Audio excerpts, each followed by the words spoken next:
So ngayon mga ka-chicks, bumalik tayo dito sa may ka-chicks, Acacia Spring Resort mga ka-chicks.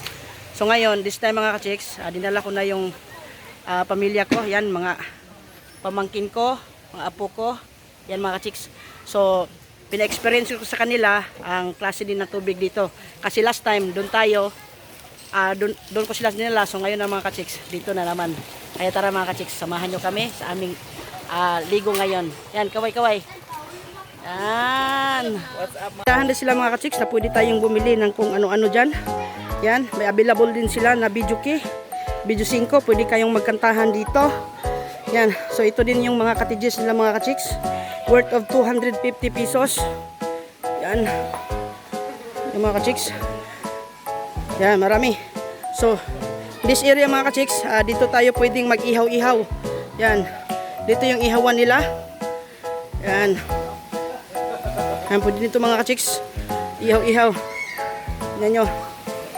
Yan. So, pwede tayo mag-ihaw, magluto-luto dito mga ka-chicks. Yan. Yan nyo. Yan. So, yan, mag-iihaw tayo. Yan. So, from this, itong anuhan na ito mga chicks, connecting siya mga chicks, dadalo yung tubig, palabas doon. Yan. So, nature na nature talaga siya mga chicks.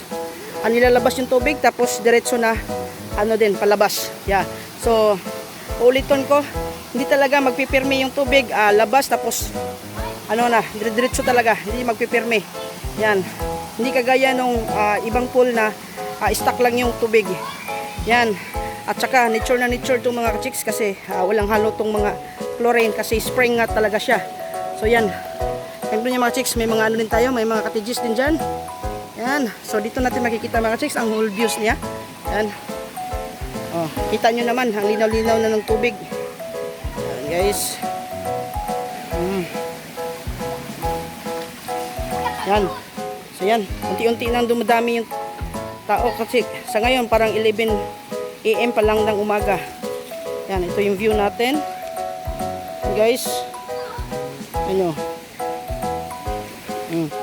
Yan. So, napaka-peaceful. So, ngayon guys, gaya ng dati, mga ka-chicks, ito na. Dati ito na sila na nag-swimming. Yan. Mga apo ko yan, mga ka-chicks. Mga apo ko yan. So, pang baby siya, pang bata siya. So, tayo lang. Tayo na be, tayo. Oh. So, tagahawak siya. Tagahawakan siya nung bata mga ka-chicks. So, dito tayo. Ito yung pangmalakihan mga chicks. Yan, kita nyo naman, napakalinaw ng tubig. Yan, dire-diretso siya. Yan. So, gaya ng dati, yan pa rin. Oh, nasa baba pa rin tayo, no? Mga kahoyan. Yan. So, nag-i-enjoy talaga sila mga ka-chicks, no? Yan, tingnan nyo. Yan. So, nasa baba pa rin tayo ng mga kahoyan mga ka-chicks. Yan.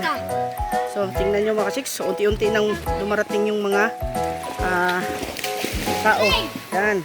So, check natin ito mga chicks. Dati wala tayong naka-video dito. Tingnan natin. Yan. Tingnan nyo yung lino ng tubig. Maano natin yung mga isda mga chicks. Oh.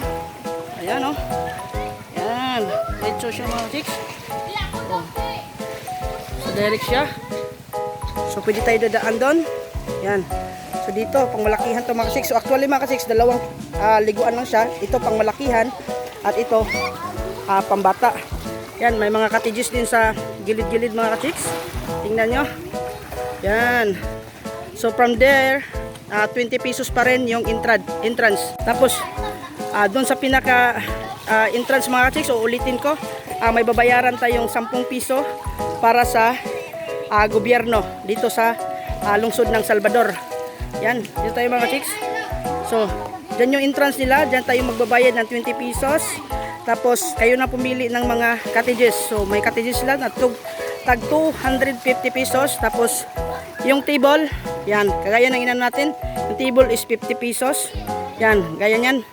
Kayo na pipili ng area kung saan nyo yung table nyo. So, yan, yung mga cottages nila is 250 pesos. Yan, yung mga ka-chicks. Oh. Yan. So, ganito kalaki. From there, mga ka-chicks, yan, ganito kalaki yung pool nila. Yeah. Yan. So ngayon, iulit natin mga ka-chicks. Kasi pamilya ko na yung kasama ko talaga dito. Dati, yung mga kaibigan ko yung kasama natin. So, hanggang dulo yan mga ka-chicks. So, tingnan nyo na yung Yan, tingnan nyo mga ka-chicks. So, ang dami-daming mga puno. Yan. Ano? Oh. So, tingnan nyo. Nag-i-enjoy na yung mga apo ko mga ka-chicks. Oh. Yan.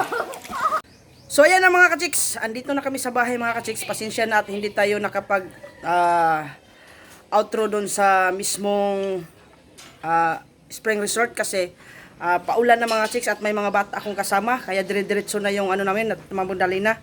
Kaya sa muli mga chicks, lagi kong sinasabi, maraming salamat sa lahat ng mga support nyo mga chicks sa palaging pag-like at share ng ating mga bidyong ina-upload. Ingat tayong lahat mga chicks and God bless sa ating lahat. Paalam.